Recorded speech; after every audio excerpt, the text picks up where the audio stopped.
Hey there, this is Matt, and today we're going to talk about 5 changes you should be considering in your workplace in the tech industry. There have been a lot of changes recently in workplaces, workplace culture, expectations, things like that are happening that companies need to adjust to. The first thing is a hybrid or remote work culture. Now, this is obvious since the pandemic hit. When COVID required everyone to work from home, when people couldn't go out and about and we were all in lockdown, companies still had to provide services and products to their customers. So one of the things they did is help people work remotely. I even saw a video on a law firm that did 100% virtual work during the pandemic. And then they rolled out a hybrid model for people who wanted to come into the work office and people who wanted to stay at home. That's a great industry that I thought wouldn't really benefit as much from a remote work culture. But what are some of the benefits? Well, for an employee or a worker standpoint, it's very flexible. I personally love to be outside, so sometimes I'll take a long lunch and go do something outside, go for a hike, go mountain biking, go to the driving range, whatever it is. It's nice to be able to do that during the day and take a long lunch, and I can either start earlier or end later or both. And as long as I get my work done, it doesn't really matter. Doctor's appointments, things like that. All these little things when life happens, right? We have lives outside of work. So it's really nice when work can help us live our lives the way we want. There's also a benefit from the employer or the company standpoint. The big benefit is productivity. I heard someone say that I can get twice as much work done in half the amount of time if I'm working from home. So working from home is a must. I don't want to go into the office every day. I'm like that. We've been working from home for a long time, not years. So when the pandemic hit, we didn't have to make any adjustments. We already knew about Zoom. We already knew about Teams. We already knew about Slack. And we have implemented those things. I have people I've worked with that I haven't even met in person. Just because we've been so busy, we haven't had the opportunity to do that. We need to change that. We need to get those people that are wholly remote and try to connect a little bit in person because that is valuable. Another benefit that the company can have is the ability to hire the best talent in the entire country. You don't need to employ people just within a certain distance of your office. You can hire someone in Kansas or Florida or wherever. You're not limited by geography. The internet and all these tools have really made it possible to hire the best team for the project and get it done. Also, people love to work. They love to solve problems. And I think the ability to work from home, it lets them focus on the problem, solve it their way. It gives them the latitude to not be bound by the office, and they can really focus on what they want to do. They don't have to hear extraneous conversations. They don't need to be interrupted every 15 minutes by someone walking by. They can focus on the problem, get it solved, and get on with the project and keep going. The second item is a work culture reset. Well, first, what is work culture? Everyone talks about their culture. I remember back in the day, culture meant a ping pong table or a foosball table, free lunches every once in a while, sodas in the fridge, things like that, which were kind of handy, but it didn't really change the culture. The culture is more of how people interact with each other. Some companies have tons of meetings. They enjoy having meetings, overbooking themselves, and a meeting is a badge of honor to them. That's a culture. That's not really a culture I enjoy, but maybe some people like that. Another part of culture is being appreciative, giving kudos to people who worked hard and went above and beyond. I've worked with teams on both of those different scenarios, both of those extremes, and I'd much rather work with people who give kudos, are comfortable in who they are, and really let other people shine. They don't feel the need to make themselves the center of attention. They know they're doing a good job, but they know this other person is also doing a good job too. So they'll say, hey, so-and-so, you did a great job on this when you did XYZ. I think that says a lot.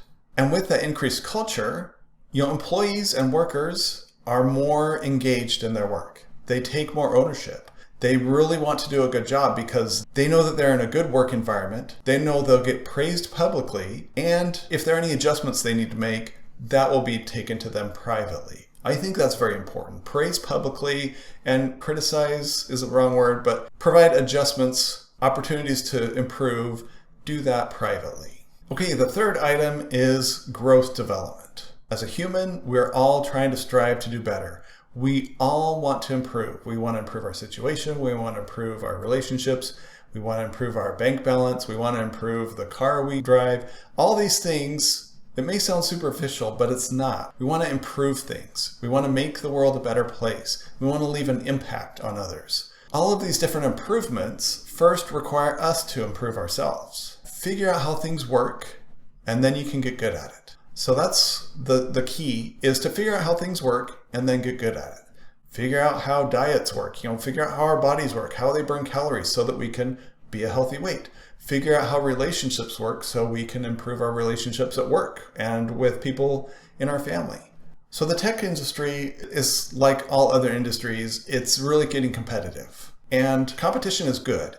Competition helps us improve. But what makes us stand out? Let's talk about software developers, software architects, engineers. What helps us stand out? Our personal skills. Someone who is phenomenal at programming something, but really difficult to work with, is not someone who's going to rise to the top as quickly. That person will need to find the right environment for them. Now take that same engineer, give them great people skills, and what have you got? You've got a killer combination. So we assume that your technical skills are great. You're here because you want to work on those interpersonal communications. You want to level up as a human being. I do too. I'm working on that as well. Everyone can get better. So what do I mean by growth development? Well, there are two aspects of that. The obvious one is the technical side. You should always be learning the latest and greatest technologies. Don't chase things just because they're shiny. We love shiny things. Oh, let's learn this new technology. Let's learn this. We got to use this on the next project. You know how it goes. That's important, but we won't want to be so eager to learn a new skill that we throw away the ones that we already know.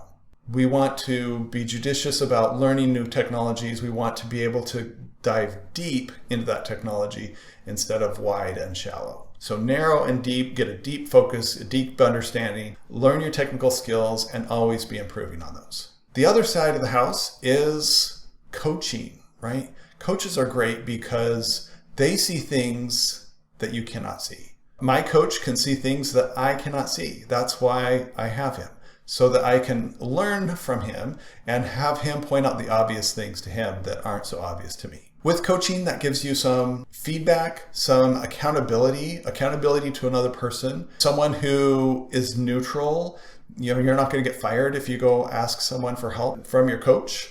Sometimes it's kind of uncomfortable asking your manager for some help. Hey, how can I improve on this? But you can really ask your coach, and your coach can have good insight into that. Another thing coaching does is it helps people to keep progressing. We don't want people to be stagnant. We want them to be growing. It helps us grow as human beings, grow as people, and it helps us grow as software developers and engineers. Okay, the fourth thing, helping managers be better managers. I've had good managers and bad managers. I've been a good manager. I've been a bad manager, and everything in between. So I'm not trying to lay blame on anyone. I'm just saying it's a process. I've heard it said that employees leave managers, they don't leave companies.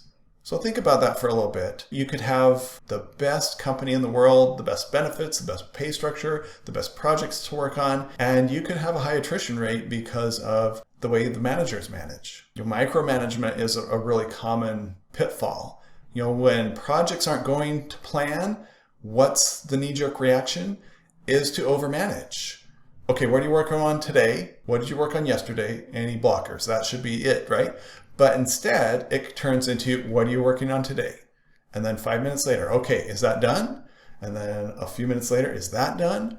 I'm exaggerating, but it can happen. I've been on the receiving end of that. And in the engineering world, people who manage people may not be good at managing people. There are people that come up through the ranks, software developer, architect, and then they turn into a team lead. Where you're actually managing people. And sometimes they're unhappy in that role. Sometimes the people they're managing are unhappy that they're in that role. And that requires a really big adjustment on their part. So kudos to those who are willing to learn those skills and to do what it takes to be a better manager. But that problem exists, and we need to address that. We're here to help in any way we can. I remember I was working with a leader, an executive, and he had a situation where he stopped using a particular contractor on a project. This contractor thought they had another month on the project, but today's your last day. So I asked him, what do you think that person felt when you told him that? And he said, well, I don't really know. I never thought of that. All right, so let's think of that. What do you think that person felt? And it was an interesting exercise. And I think that empathy really was not there because he didn't think of it. But after that conversation, he did think of it. And so empathy was there. And that was a really great turning point in his management style. Okay, the last item, the fifth item, is soft skills. We mentioned briefly about developing as a person, and part of that is going to be with soft skills. So we talked that hard skills are the technical skills, the programming languages, the ability to debug code, the analytical mindset. Now, the other side of that are soft skills. Now, what are soft skills? Those are the interpersonal skills. Those are the skills of how to lead a team. Those are the skills of how to interview people without making them feel uncomfortable, being welcoming, being a warm human being that's easy to talk to, helping people think that they're the only person in the room. So why are soft skills important? Well, like I said before, it's part of your evolution as a human being. It's software engineer 2.0. 1.0 would be just learning the technical skills. 2.0 is being a great manager, being a great team member, and it allows for better collaboration and a better work environment for everyone involved. Soft skills can't be created by a computer. It can't be automated. You can't just flick a switch and say, all right, today we're using soft skills. It's an evolution. Think of artificial intelligence versus emotional intelligence. Emotional intelligence, that's really what we're talking about.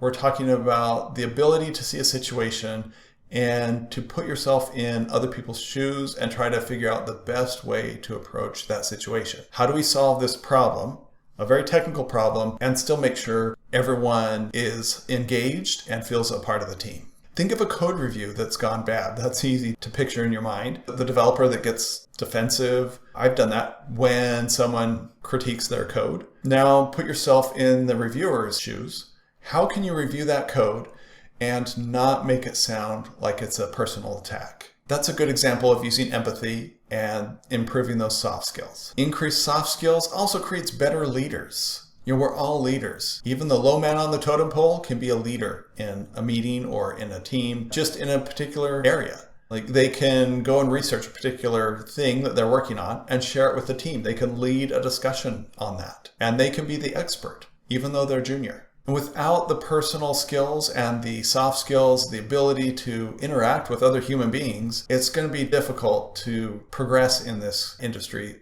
the way you would like. You may find yourself plateauing or stagnating because you're not able to get to that next level. So I hope you found this video useful. I hope you gained some tips, some insight, some things that you hadn't thought of before, or maybe it just was a good reminder of some things that you needed to remember. If you're interested in coaching, if you're interested in soft skill development and taking your game to the next level, we'd love to hear from you. Codeprogram.io, and feel free to reach out to us and start a conversation. If you liked the video, comment, hit the like button, and feel free to subscribe and you'll be notified for future videos.